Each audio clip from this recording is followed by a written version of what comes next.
রাষ্ট্র তৈরি হয় কিসের মধ্য দিয়ে? একটা বিপ্লব, একটা সংগ্রাম, যুদ্ধ আমরা যেটা করেছি, এক এক দেশের রাষ্ট্র কখনো কখনো রাষ্ট্র সম্মতি দিয়েও হয়ে যায়। যে আমরা দেখছি যে গণভোট, সংবিধান সংস্কার সবকিছু মিলিয়ে প্রশ্নের পর প্রশ্ন। এই যে শিশিরমণির প্রশ্ন রাখলেন যে বিপ্লবের সঠিকতা আদালত নির্ধারণ করতে পারে কিনা, সে বিষয়টি নিয়ে আপনার মন্তব্য জানতে চাই। আরও একটি বিষয় স্মরণ করিয়ে দিতে চাই, জুলাই সনদে আমরা দেখেছিলাম যে জুলাই সনদের কোনো বিষয় আসলে আদালতে প্রশ্ন তোলা যাবে না, সেটিও আইনের শাসনের সঙ্গে সাংঘর্ষিক কিনা? রাষ্ট্র তৈরি হয় কিসের মধ্য দিয়ে? একটা বিপ্লব, একটা সংগ্রাম, যুদ্ধ আমরা যেটা করেছি, এক এক দেশের রাষ্ট্র কখনো কখনো রাষ্ট্র সম্মতি দিয়েও হয়ে যায়। তোমার ওই রাষ্ট্র, আমার এই রাষ্ট্র, রাষ্ট্র আজকের যে ক্রমবিকাশ, সেটা তো নানা স্তর পেরিয়ে এই জায়গায় এসেছে। আমরা যদি আমাদের বাংলাদেশ রাষ্ট্রটা নিয়ে ভাবি, তাহলে আমাদের বাংলাদেশ রাষ্ট্রটার জন্ম হয়েছে একটা যুদ্ধের মধ্যে দিয়ে। আমরা যখন আমাদের এই পতাকাটা ঠিক করি না, এটা সবুজ, মাঝখানে লাল বৃত্ত, এটা আমার জাতীয় পতাকা, এটা তো কোনো সংসদে ঠিক হয় নাই। সংসদে ঠিক হয়েছে? এটা ঠিক হয়েছে আপনার বিপ্লবীরা ঠিক করেছে। ওই যে 2 তারিখে তারা পতাকা উড়িয়েছে। পাকিস্তানের রাষ্ট্র কাঠামোতে এই পতাকা কিন্তু রাষ্ট্রদ্রোহিতার সামিল। কিন্তু যখন বিপ্লবোত্তর রাষ্ট্রে এই কথাটা এসেছে যে এটাই আমাদের পতাকা হবে, তখন সাংবিধানিক ফ্রেমওয়ার্কের মধ্যে দিয়ে এটাকে বৈধতা দেওয়া হয়েছে, এটাকে স্বীকৃতি দেওয়া হয়েছে। এখন এই পতাকাকে যদি আপনি অসম্মান করেন, তাহলে সেটা কিন্তু রাষ্ট্রদ্রোহিতা হবে। সুতরাং এই বক্তব্য আমরা অনেক দিতে পারবো, ডিম আগে না মুরগি আগে, অনেকক্ষণ ধরে আমরা লড়াই করতে পারবো, কিন্তু বাস্তবতা হচ্ছে একটা আরেকটার পরিপূরক। আপনি দেখবেন এই পৃথিবীতে যত জায়গায় বিপ্লব হয়েছে, যত জায়গায় গণ অভ্যুত্থান হয়েছে, গণ অভ্যুত্থান বিপ্লব কখনোই সাংবিধানিক ফ্রেমওয়ার্কের মধ্যে হয় না, এটা বেরিয়ে গিয়ে করতে হয়। কেন করতে হয়? কারণ ওই যে ওইটা তো বের করার কারণেই তো তৈরি হয়েছে। গণ অভ্যুত্থানের পরিস্থিতি তৈরি হয় কখন? যখন বৈধ পরিস্থিতিকে অবৈধ করে দেওয়া হয়, যখন স্বাভাবিকতাকে অস্বাভাবিক করে দেওয়া হয়, তখনই তো গণ অভ্যুত্থানের পরিস্থিতি তৈরি হয়। আমি তুষার ভাইয়ের সাথে কিছু জায়গায় একমত যে গণ অভ্যুত্থানটা করাই হয় যে রাষ্ট্রটা অসাংবিধানিক দিকে চলে যাচ্ছে, রাষ্ট্রটাকে আবার সাংবিধানিক জায়গায় আসতে। কিন্তু এই পথটা এত স্ট্রেইট না, এটা গ্র্যাজুয়ালি আপনাকে সাংবিধানিক জায়গায় আসতে হয়। আমি বারবার বলার এটা চেষ্টা করছি যে আপনারা এখনো সাংবিধানিক প্রশ্ন তোলার স্টেজে আমরা আসি নাই। কারণ আমি বারবার বলি যে ডক্টর ইউনূসের ক্ষমতায় বসা থেকে শুরু করে আজকে পর্যন্ত এখানে আপনি অনেকগুলো সাংবিধানিক পদ দেখবেন, অনেকগুলো অসাংবিধানিক পদ দেখবেন। আপনি যদি সাংবিধানিক প্রশ্ন তোলেন, সবগুলোকেই তুলতে হবে। আর আপনি যদি কোনোটাকে অসাংবিধানিক, কোনোটাকে সাংবিধানিক বৈধতা দেন, তাহলে সেখানেও কিন্তু আপনাকে প্রশ্ন তুলতে হবে। যেমন আমি আপনাকে এটা আমি আগেও বলেছি, এখনও বলছি, যে শেখ হাসিনা পলায়ন হয়ে যাওয়ার পরে এই যে শূন্যতাটা তৈরি হলো, সেই শূন্যতাটার দিকে তো আমরা সংসদ তো ডাকি না, আমরা তো বরং সংসদ ভেঙে দিয়েছি। ঠিক আছে?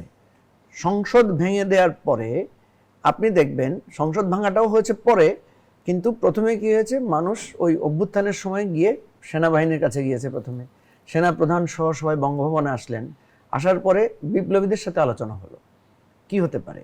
সেই ডায়লগগুলো আমরা জানি যে তারা বলেছে ডক্টর ইউনূস টেক ওভার করবেন, প্রধান উপদেষ্টা হবেন। আর্মি চিফ বলেছেন উনি কিভাবে হবেন, উনি তো একজন বিচারিক আসামি, হ্যাঁ, উনি তো কনভিক্টেড একজন পার্সন। এই জিনিসগুলো কিন্তু আমরা সবাই জানি। এখানে কিন্তু ডক্টর ইউনূসের এই যে দায়িত্ব গ্রহণ করাটাই, এখানে কোনো সাংবিধানিক নিয়ম নীতি ছিল না। সাংবিধানিক নিয়ম নীতি দেওয়া হচ্ছে পরে, যখন আপনি ওই যে 106-এর মধ্য দিয়ে আপনি যখন এই মানে ওটাকে কি বলে টার্মটা, আমি সুপ্রিম কোর্টের সুপ্রিম কোর্টের আপনি রেফারেন্স এটা নিয়েছেন পরে, যে ডক্টর ইউনূসকে প্রধান উপদেষ্টা করা যায় কিনা এই পরিস্থিতিতে, এটা আপনি রেফারেন্স নিয়েছেন পরে। এর আগে কিন্তু কয়েকটা ঘটনা ঘটেছে। যেমন ধরেন আপনার অ্যাটর্নি জেনারেল নিয়োগ দিয়েছেন, কে দিয়েছেন? রাষ্ট্রপতি। সংবিধানে কি বলা আছে? রাষ্ট্রপতি অ্যাটর্নি জেনারেল নিয়োগ দিতে হলে তাকে প্রধানমন্ত্রীর পরামর্শ নিতে হবে। তিনি খালেদা জিয়াকে মুক্তি দিয়েছেন, উনি মুক্তি দিতে পারেন, কিন্তু এটাও তাকে প্রধানমন্ত্রীর সাথে পরামর্শ করে করতে হবে। হোয়ার ওয়াজ দি প্রধানমন্ত্রী? প্রধানমন্ত্রী কোথায়? প্রধানমন্ত্রী তো নাই। তাহলে উনি কিন্তু কারো পরামর্শ ছাড়া এটা করেছেন। যদিও উনি পরে বলেছেন উনি মির্জা ফখরুলের সাথে পরামর্শ করেছেন। মির্জা ফখরুলের তো কোনো সাংবিধানিক রাষ্ট্রীয় পদবি নাই।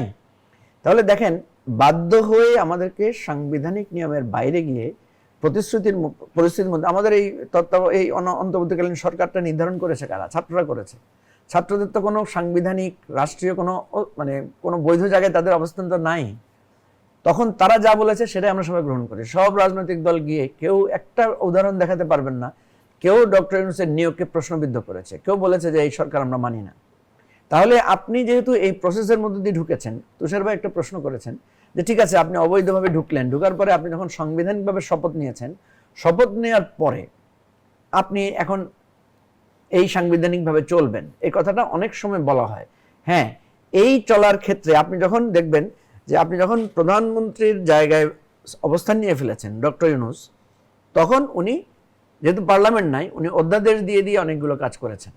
আজকে যে প্রশ্নটা তোলা হচ্ছে যে ওনার অধ্যাদেশ বা আদেশ দেওয়ার বৈধতা আছে কিনা, দেখেন অধ্যাদেশ এবং আদেশের মধ্যে দিয়ে পার্থক্যটা কেন করা হলো, এবং এই সব কিছুর পরেও আবার গণভোট কেন করতে হলো? কারণ সবাই আমরা দেখেন, আমরা সব রাজনৈতিক দলের স্বাক্ষর করেছি, বিএনপি কিছু কিছু জায়গায় নোট অফ ডিসেন্ট দিয়েছে, রাষ্ট্রপতি আদেশ দিয়েছে, এই সবগুলো নিয়ে যাতে কোনো প্রশ্ন উঠতে না পারে সেজন্য আমরা গণভোট করেছি, এবং এটা সবার সম্মতিক্রমে করা হয়েছে। এখন গণভোট নাই, বিপ্লবও নাই, গণ অভ্যুত্থানও নাই। আপনি যখন গণভোটটা মানে কি, আপনি জনগণের সম্মতি নিলেন, জনগণ যখন সম্মতি দেয় তখন সেটা সব কিছুকে অতিক্রম করে যায়। এখন কথা হচ্ছে আপনি পোস্ট এফেক্ট দিয়ে, যেটা আজকে সালাউদ্দিন ভাই বললেন, যেটা আপনি বললেন ফ্যাক্টম ভ্যালুড, এই কথাটা কিন্তু আমাদের সাংবিধানিকভাবে আমাদের ঐতিহ্যে স্বীকৃত। আপনি দেখবেন জিয়াউর রহমান সাহেব যখন সংবিধান স্থগিত করলেন, উনি যখন টেক ওভার করলেন, উনি সংবিধান স্থগিত করার তো অথরিটি রাখেন না, ওনার তো কোনো সাংবিধানিক পদ নাই, তাহলে স্থগিত করলেন কিসের ভিত্তিতে? ওই যে একটা সামরিক বিপ্লব 7ই নভেম্বরে যেটাকে বলা হচ্ছে বিপ্লব, ওই বিপ্লবের শক্তি নিহিত করেছে। এখানে এই বিতর্কগুলো আমরা সারা দিন রাত করতে পারবো। বাস্তবতা হচ্ছে এখন আমাদের আসলে কনসেন্ট্রেটেড করা দরকার যে বিপ্লব হয়, যুদ্ধ হয়, সংগ্রাম হয়, ফিরে আবার আমরা একটা সিস্টেমে আসি।